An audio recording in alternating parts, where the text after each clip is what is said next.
और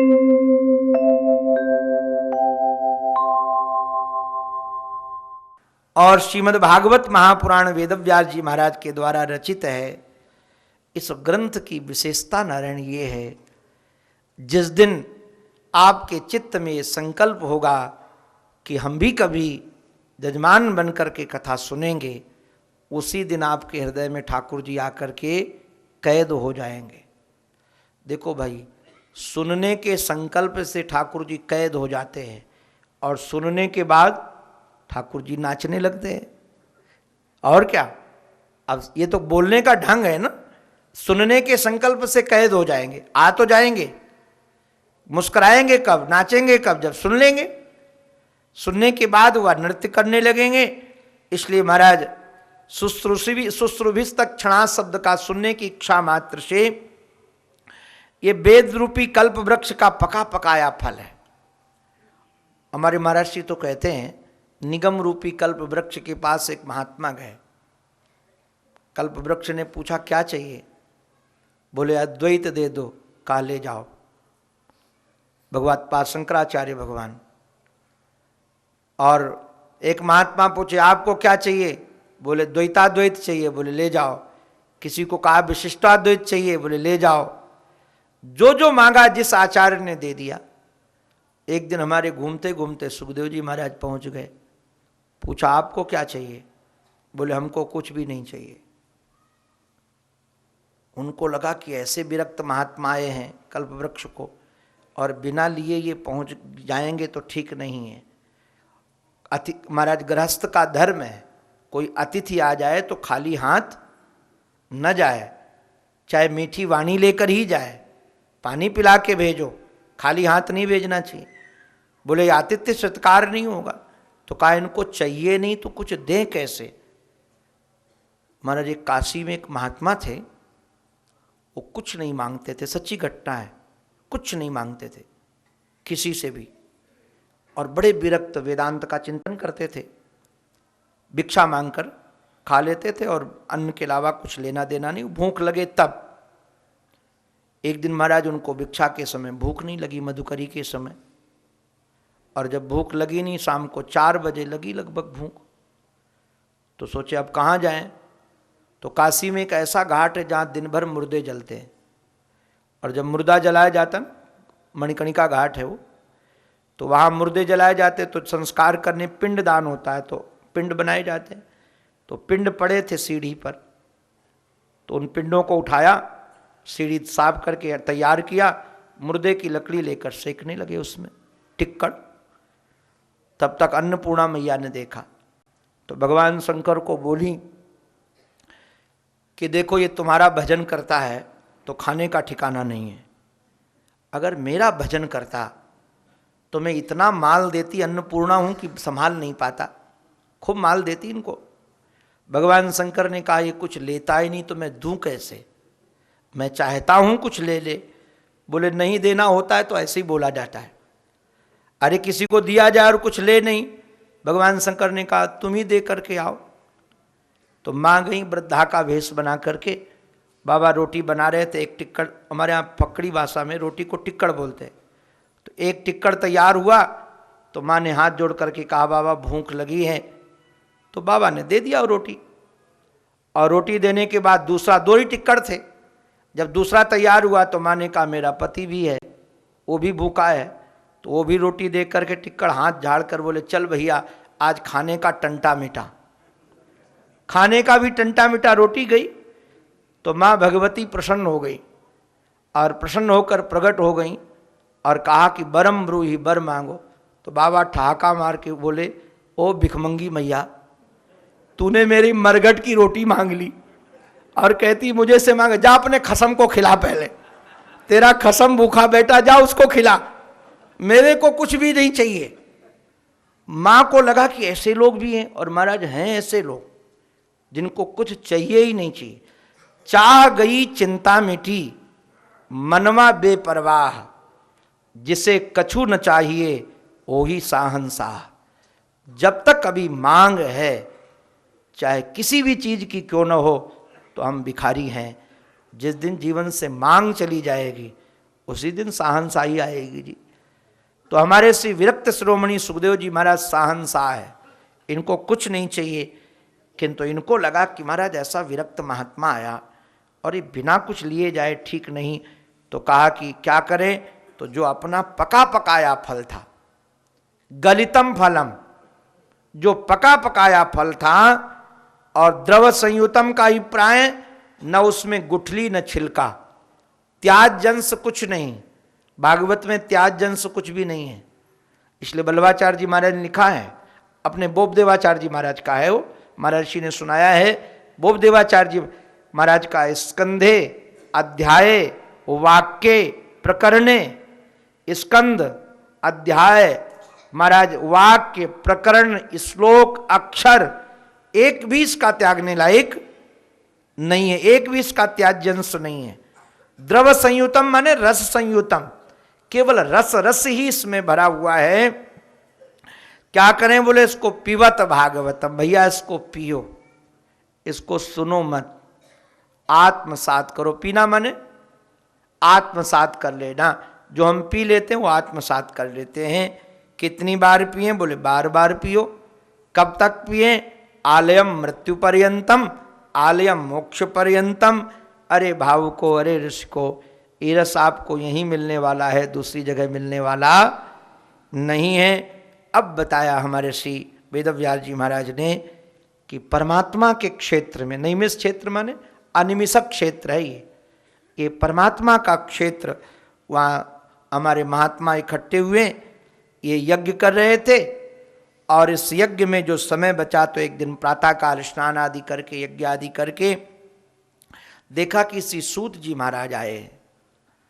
हमने एक जगह पढ़ा कि सूत जी महाराज तीर्थ यात्रा में निकले थे और इनको पता चला कि नैमिषारण्य में बड़े बड़े महात्मा आए हैं, तो ये संतों के दर्शनार्थ गए। वैसे तो ये कथा इनकी जीविका थी, किंतु हाँ उस समय कथा के लिए नहीं गए थे, दर्शनार्थ गए थे। और इनको देखकर संत पहचान गए, अरे अरे ये तो महाराज भागवत की कथा करने वाले हैं, पुराणों की गाथा गाने वाले हैं।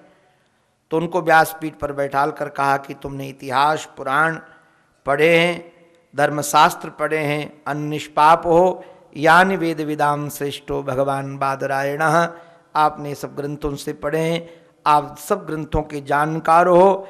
आज कलयुग में व्यक्तियों की आयु कम है और मंद बुद्धि वाले हैं, शांत चित्त बैठते नहीं हैं, आलसी हो गए हैं। इनके साधन का महाराज, इनको कैसे पार किया जा सके, आप कृपा करके बताओ। वैसे तो महाराज इन्होंने जो प्रश्न किए हैं उसका एक हमारे विद्वान ने उन सभी प्रश्नों को एक जगह कर दिया है। किम श्रेयः, मनुष्य जीवन का श्रेय क्या है, शास्त्र सारः कह, सारों जितने शास्त्र हैं उनका सार क्या है, और भगवान के अवतार का प्रयोजन क्या है, स्वावतार प्रयोजनम। किम कर्म, कितने भगवान की लीलाएं हैं, के अवतारश्च, भगवान के कितने अवतार हैं। और भगवान जब महाराज लीला का संवरण करके चले जाते हैं तो धर्मकम शरणम गतः ब्रूहि योगेश्वरे कृष्णे ब्रह्मणे धर्मवर्मणि स्वाम काष्ठाम मधुनोपेते धर्मकम शरणम गतः।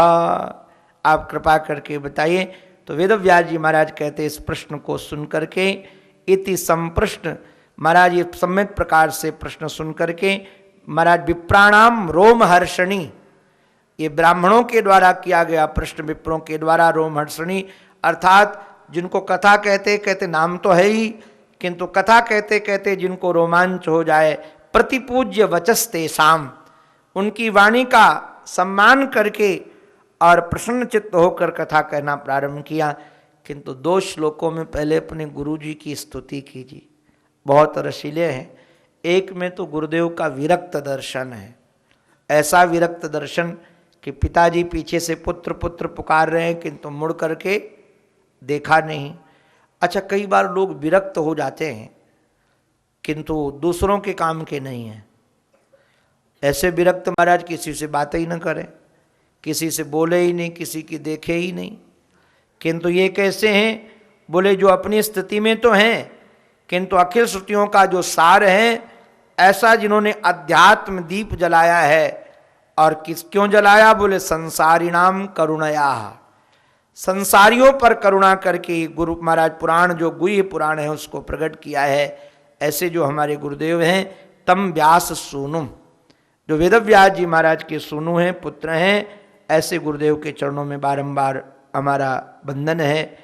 नारायण को नमस्कार के, नर का वंदन करके, देवी सरस्वती की वंदना करके, वेदव्यास जी महाराज को वंदन करके, जय जय की ध्वनि करते हुए महाराज इन्होंने कहना प्रारंभ किया है।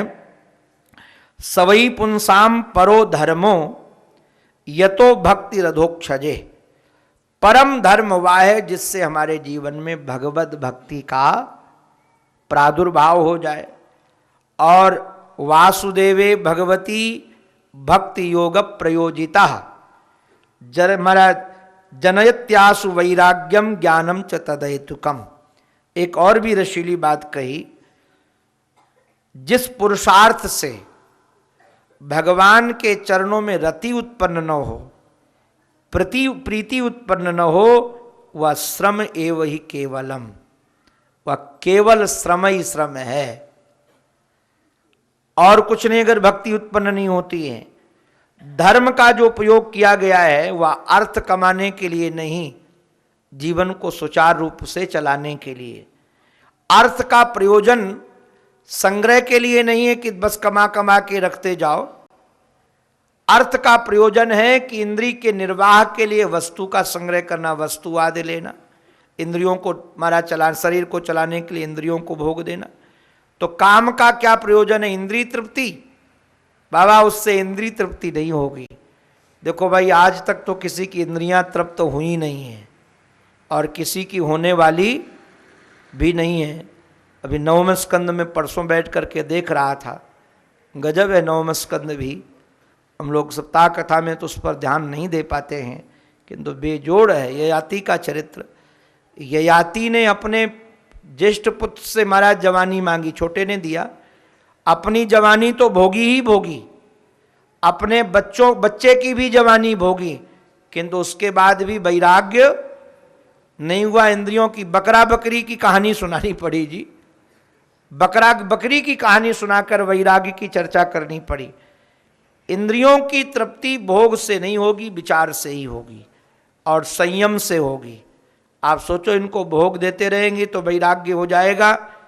ये वैराग्य होगा विचार से, संतों की कृपा से। तो कामस्य नेन्द्रिय प्रीतिर लाभो जीवेत यावता।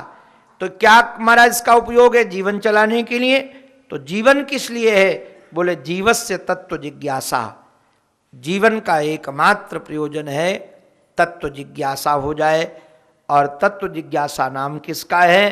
बोले बदंति तत्तत्वविदस्तत्वम यज ज्ञानम अद्वयम ब्रह्मेति परमात्मेति भगवान इति शब्दयते। अद्वयम ज्ञानम तत्वम, जो ब्रह्म ज्ञान है ना, कि मेरे अतिरिक्त कोई सत्ता नहीं है, इस अद्वय ज्ञान का नाम ही तत्वबोध है। इसी को भगवान कहते हैं, इसी को ब्रह्म कहते हैं, इसको परमात्मा कहते हैं। अभी आज त्रिपाठी जी ने अच्छी दृष्टि खींची हमारी, बड़ा अच्छा लगा इस श्लोक की जो व्याख्या की। निर्गुण निराकार और निर्गुण साकार और सगुण साकार। इसमें महाराज निर्गुण निराकार और सगुण साकार, ये निर्गुण निराकार ब्रह्म और परमात्मा जो है ये निर्गुण, महाराज निर्गुण निराकार के बाद जो वर्णन किया सगुण साकार परमात्मा, तो तीनों का प्रयोग किया, तो उसी का नाम सब महाराज तत्व है। और तस्मादेकेन मनसा भगवान सात्वताम पति श्रोतव्य कीर्तितव्यश्च। इसलिए भैया उन्हीं का श्रवण करने लायक है, उन्हीं का कीर्तन करने लायक है, उन्हीं का ध्यान करने लायक है, उन्हीं का पूजन करने लायक है, किंतु नित्यदा, ये क्रिया नित्य हो। इस प्रकार से महाराज इन्होंने वर्णन किया है। उसके बाद से इस प्रश्नों का जो उत्तर दिया है वह क्रमशः इसका वर्णन करेंगे। कल की कथाएं बड़ी रसीली होंगी। आप सब उसका रसस्वादन करने के लिए पधारे। अंत में अपने आराध्य के पावन चरणों में, आराधन महोत्सव के पावन पवित्र वातावरण में आराधना स्वरूप यह सत्संग सत्र उन्हीं के श्री चरणों में समर्पित करता हुआ यही प्रार्थना है, हमारी मति, हमारी रति, हमारी गति एकमात्र आराध्य के ही चरणों में लगी रहे, उन्हीं के ही चरणों में लगी रहे। इसी प्रार्थना के साथ ये उनकी वाणी उन्हीं के पावन पवित्र चरणारविंदों में समर्पित। बोलो भक्तवत्सल भगवान की, सद्गुरुदेव भगवान की, श्री वृंदावन बिहारी लाल